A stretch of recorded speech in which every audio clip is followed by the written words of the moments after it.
Well, well, well. Look who they underestimated. Look who they drew the map for, the timeline for, the trap for, and then watched walk straight through the fire without a single scar they had planned for.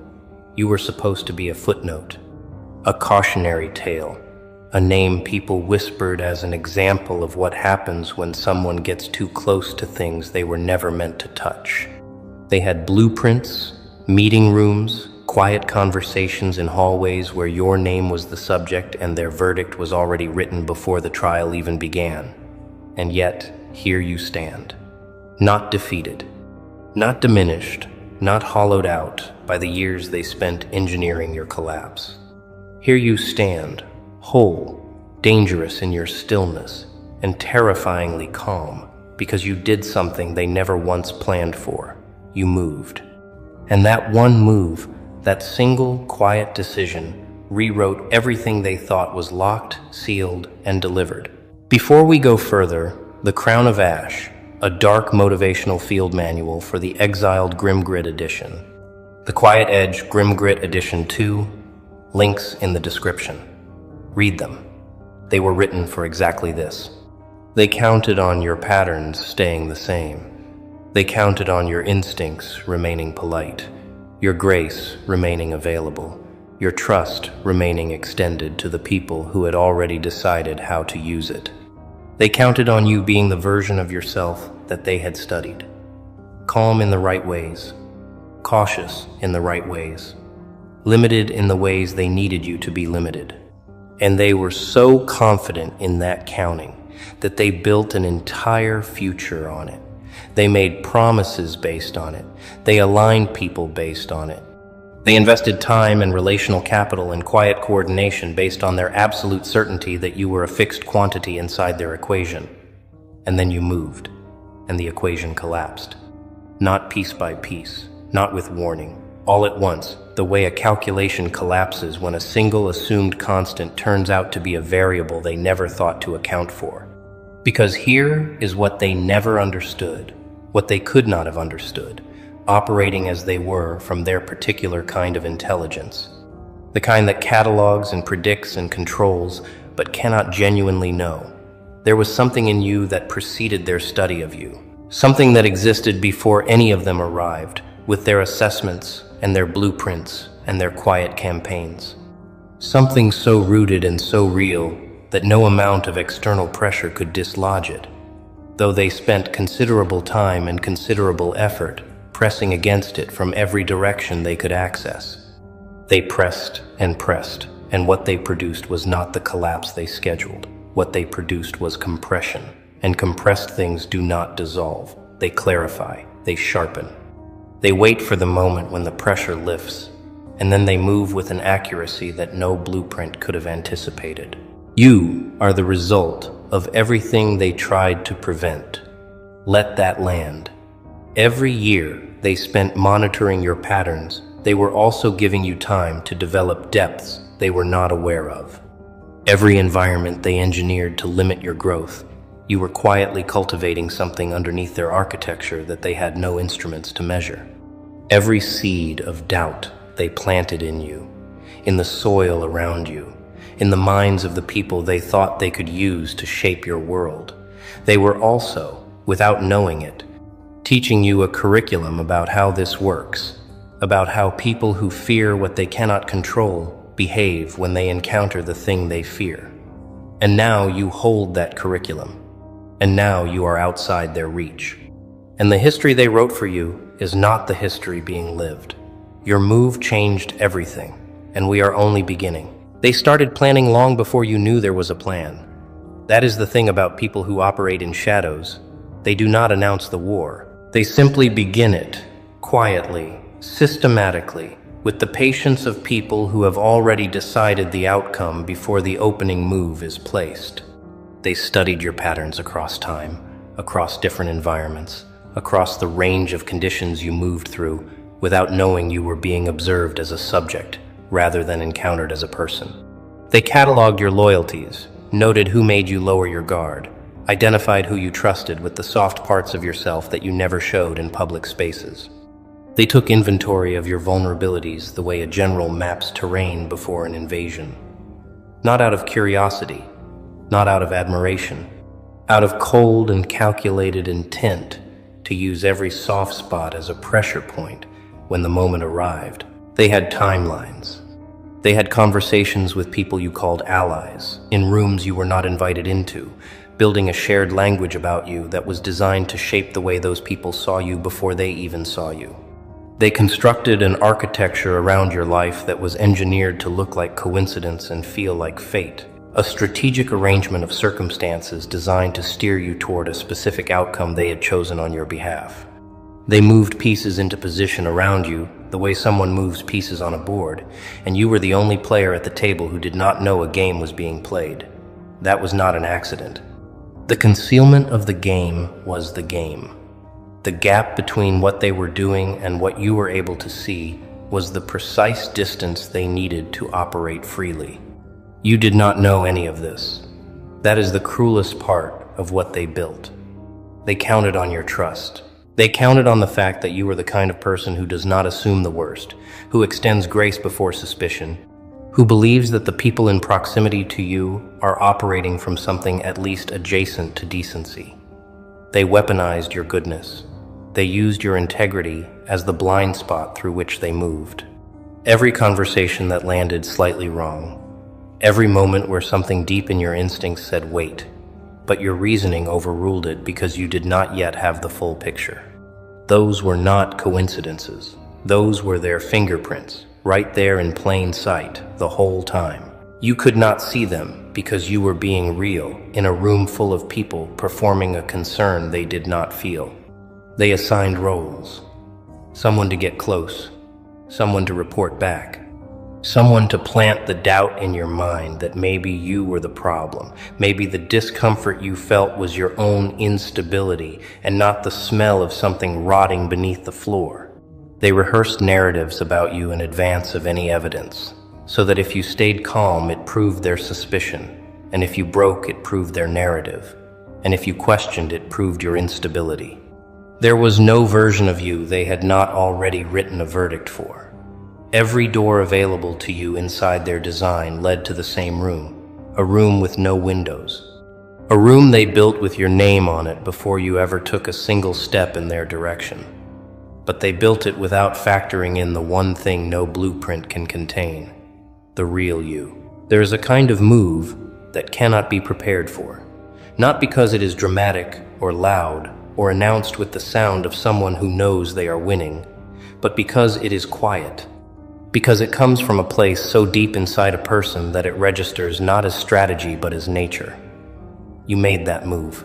You made it in a moment when everything around you was specifically calibrated to pull your worst self to the surface, to make you reactive, to give them the version of you they had been patiently waiting for, so they could point at it and say, there is who they really are. The pressure was real. The engineering was sophisticated. And instead of breaking on the timeline they had scheduled, instead of reacting in the direction their architecture demanded, you did the one thing no blueprint in the history of control has ever successfully contained. You went still. Not the stillness of someone who does not understand what is happening around them. Not the stillness of someone frozen by confusion or paralyzed by the weight of what they are facing. The stillness of someone who sees the entire board. The stillness of someone who recognizes that in a room designed entirely around your reactivity, the most powerful move available is to simply refuse to be reactive. That stillness was not passivity. It was a decision, conscious, deliberate, made from the deepest part of you in real time under conditions designed to make that depth inaccessible. And the moment you made it, the architecture around you had nothing to attach to. The plan required your reaction as its next input, and when that input was withheld, the entire mechanism stalled. And then, from that place of stillness, you moved. Not in revenge, not in exposure, not with the performance of someone who has finally decided to show the world what was done to them. You moved in the direction of your actual truth.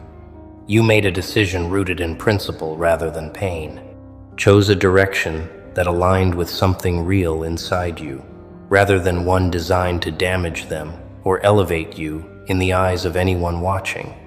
That is the move that history cannot be written around. Not because it was bold in the way that performed boldness is bold, but because it was genuine in a landscape that had been running entirely on performance for as long as you could see in every direction. You walked into their equation as your actual self, and their equation had no variable for that. It simply broke. The aftermath was not immediate. That is what they never tell you about real moves. They do not always announce themselves with instant dramatic consequences that everyone can see. The reversal was quiet. It was the growing silence in rooms that had previously hummed with plans about you. It was the slight recalibration in how certain people positioned themselves in your vicinity. It was the moment when the people holding their breath for your scheduled collapse realized that the schedule had lapsed and the collapse had not arrived. The move changed history not because it was historic in scale, but because it was honest in nature. And honesty, introduced into an environment built entirely on manufactured pressure and coordinated performance, does not just survive, it dominates, because it is the only thing in the room that does not require maintenance to remain standing. You were not in the room when it happened. You were not there for the first crack in their certainty, the first moment when someone said something and the silence that followed communicated more than any response could have. You did not witness the precise expression on the faces of the people who had built your collapse when they realized that their building was empty, that you had not entered it, that the version of you they had built it for was a projection and not a person. You will never see that room, but you do not need to, because the evidence of what happened inside it has been written on every surface of everything that followed, and you have the literacy now to read it clearly. Watch the people who moved in coordination against you. Watch how they move now in the spaces where they cannot avoid being visible to you. There is a hesitation that was not there before, a recalibration in how they position themselves relative to you, the kind of distance that is not disinterest but discomfort, the specific discomfort of someone who does not trust their own predictions anymore. The ones who used to circulate fluent theories about your future are quieter now in spaces where your name comes up. The ones who used to orbit you as if studying you now give you more room than feels natural. These are not accidents of social geometry. These are the involuntary readjustments of people who have realized that the map they were using no longer matches the terrain. They are recalculating, not because they have suddenly developed respect for you in any pure sense, but because you have become genuinely unpredictable to them. And unpredictability in someone you organized to control is not merely inconvenient. It is threatening at a level that goes deeper than strategy. There is something more personal in what they felt when the realization arrived, more uncomfortable than strategic embarrassment, more lasting than the frustration of a failed plan. Because in order to build a blueprint for someone's collapse, you have to have already decided specific things about them. That they are weak in knowable ways, limited in mappable ways. That they will always choose the comfortable option over the courageous one, the safe path over the true one, the performance over the principle. You have to have looked at a full human being and reduced them to a set of predictable inputs and outputs. And when that person defies the reduction, when they demonstrate a depth that your model had no room for, the collapse is not just strategic, it is ontological. The worldview that justified the planning collapses alongside the plan, and that is not a small thing to carry. It follows people into spaces they thought were private. It arrives uninvited at moments they thought were safely removed from the situation. They will revise the narrative. They are practiced revisionists, and they will find a way to reorganize the story so that their position within it remains defensible. They will say, the circumstances changed. They will attribute your move to factors external to you, to luck or timing or variables that had nothing to do with the quality of your character or the depth of your nature. Because acknowledging that you outmoved them by simply being yourself would require a candor that people who operate through control are not architecturally capable of. But underneath every revision, underneath every retelling and re-retelling, The truth persists in them the way truth always persists in the people who witnessed it. They planned everything. Your move changed history. And in the private hours, they know it, especially when they are performing otherwise. People talk about power as if it always announces itself loudly, as if the most powerful presence in any room is the one occupying the most space with volume and declaration and visible force. But you learned something in those years of being their subject, in those years of living inside an architecture designed to use your speech against you. You learned that silence, real silence, not the silence of someone with nothing to say, but the silence of someone who has made a clear decision about who deserves the truth and found the people around them wanting. That silence is the most disorienting force available in an environment built entirely on your reactivity. They needed your words the way a parasite needs a host. Every move they made was calibrated to draw language from you that they could repurpose for their architecture.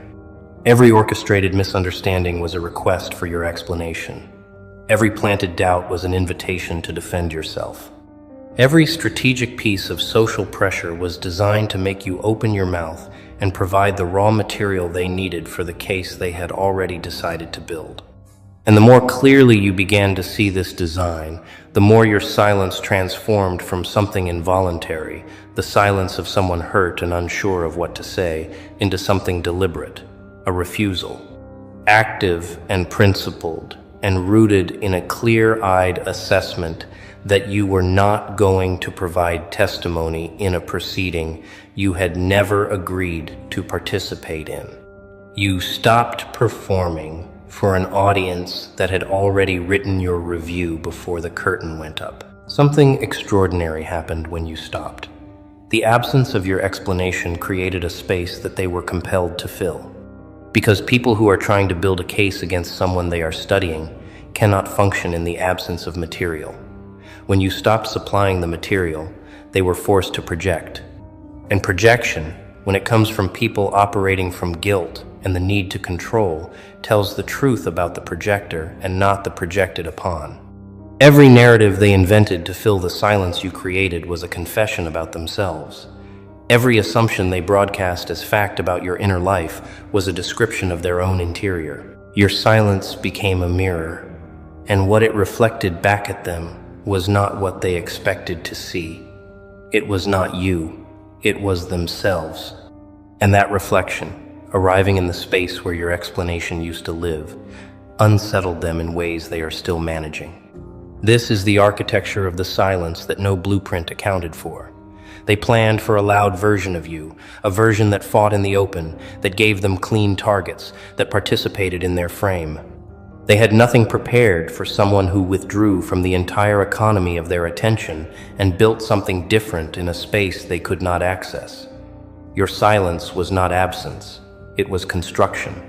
In every moment you chose not to explain yourself to people committed to misreading you, you were building something that they could not see and therefore could not reach, a clarity uncontaminated by their narrative, a sense of self rooted deep enough to stand without their validation, a version of yourself capable of the move that changed everything.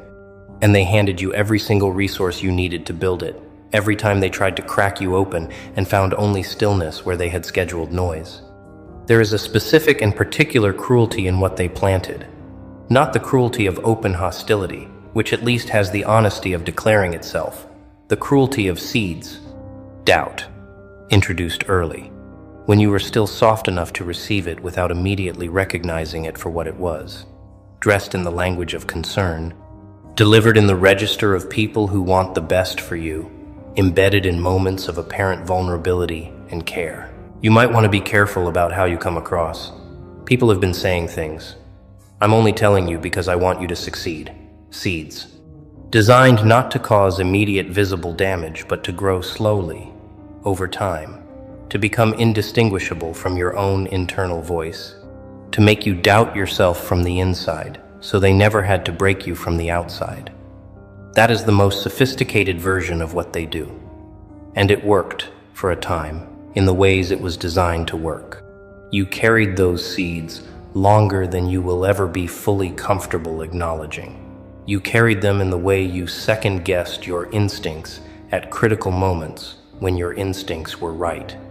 In the way you dimmed yourself in rooms where your full presence would have been exactly what was needed. In the way you apologized for things you had not done and deferred to opinions that had not been earned and softened the edges of truths that deserved to be sharp. You watered their seeds with your own self-examination. You gave them the light of your attention at moments when that attention should have been turned toward the work you were here to do, the relationships that were actually nourishing you, the future they were trying to ensure you never believed you deserved. You were generous with yourself in one direction and suspicious of yourself in another. And the line between those two directions had been drawn by them, not by you. But here is what they could not have anticipated when they chose the soil for their seeds. The soil was already occupied. Something was already growing in you long before any of them arrived with their calibrated concerns and their strategic doubts.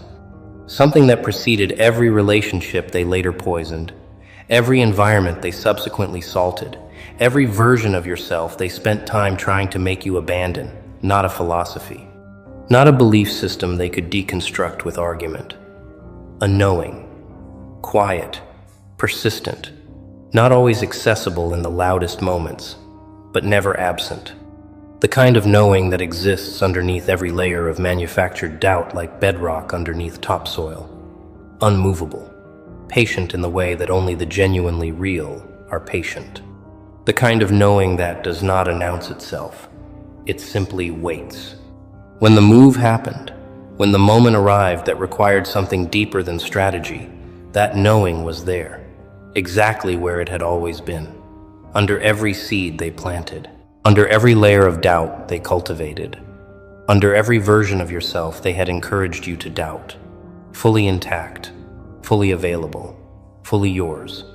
And what grew from the combination of that original knowing and everything they had subjected it to was not what they had planted. It was not collapse or diminishment or the comfortable, manageable version of you they had been trying to produce. The doubt became discernment. The isolation became depth.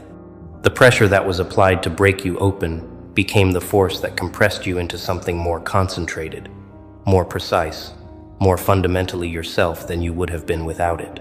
They planted the conditions for your undoing. What grew was your clarity.